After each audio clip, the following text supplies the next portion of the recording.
In 1884, the city of Akhmim is discovered by one Gaston Maspero, a French archaeologist. The site was classified as a necropolis, or city of the dead, from what is called the late period in Egyptian history. A town over in Asyut, Egypt, Reverend John Giffen hears about the new site.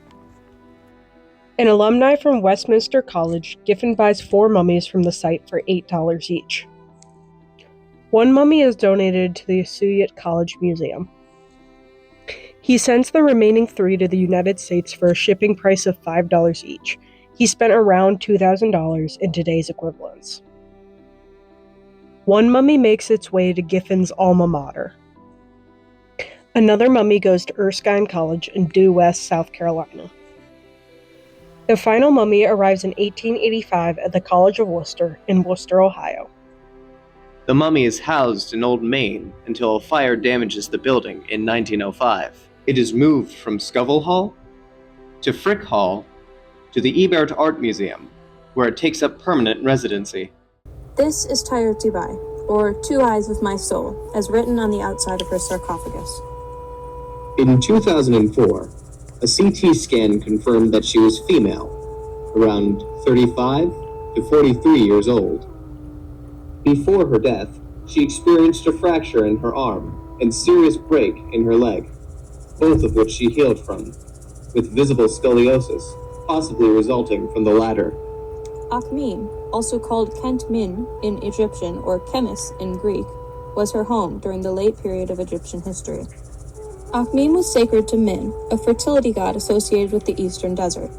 The city was a religious center home to important Egyptian families from which came the priests and priestesses who staffed its many temples. Tyr Bai was possibly a member of these temples. Lady Pised, the mummy who was in the care of Westminster College, was confirmed to have been a daughter of a prophet, so it is not unlikely our mummy had a religious background too. The sarcophagus and wrappings of her body do not tell us much about her status. A facial reconstruction was performed, and she may have looked like this.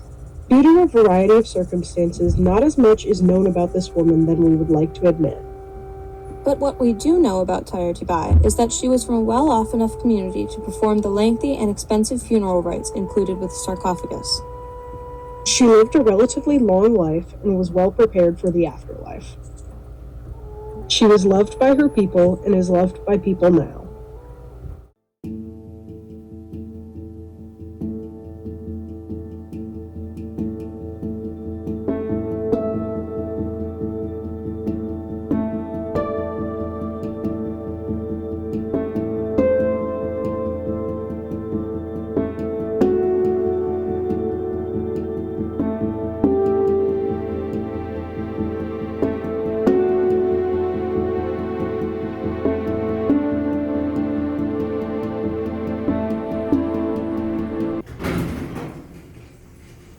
I'm Marianne Wardle. I am the director of the College of Wooster Art Museum. And so when I came to the college, I knew I was going to be the custodian of a mummy, and I had never been responsible for human remains before, and I was very concerned about that.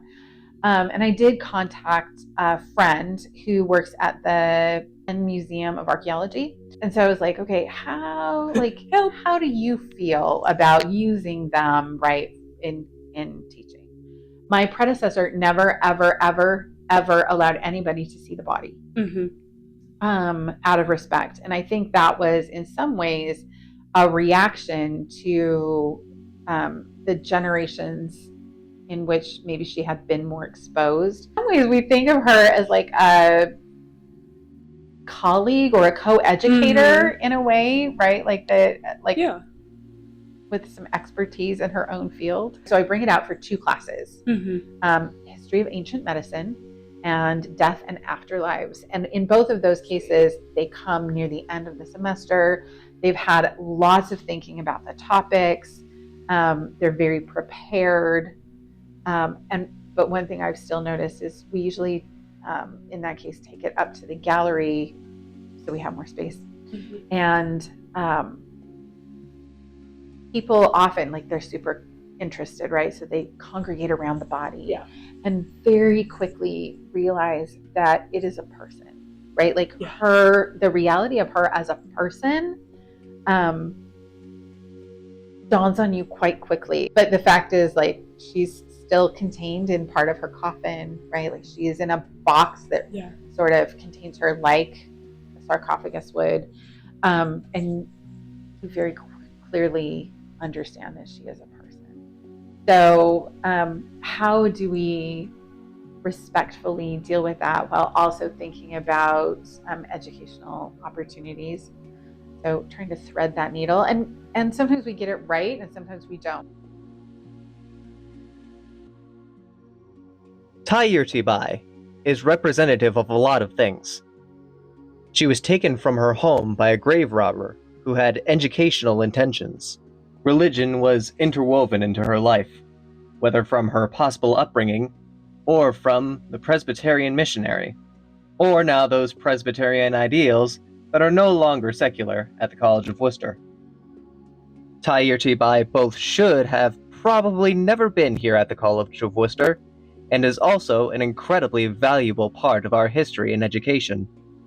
She is often known as the infamous Mummy in the Basement, but she also was a woman who lived a long life we know very little about.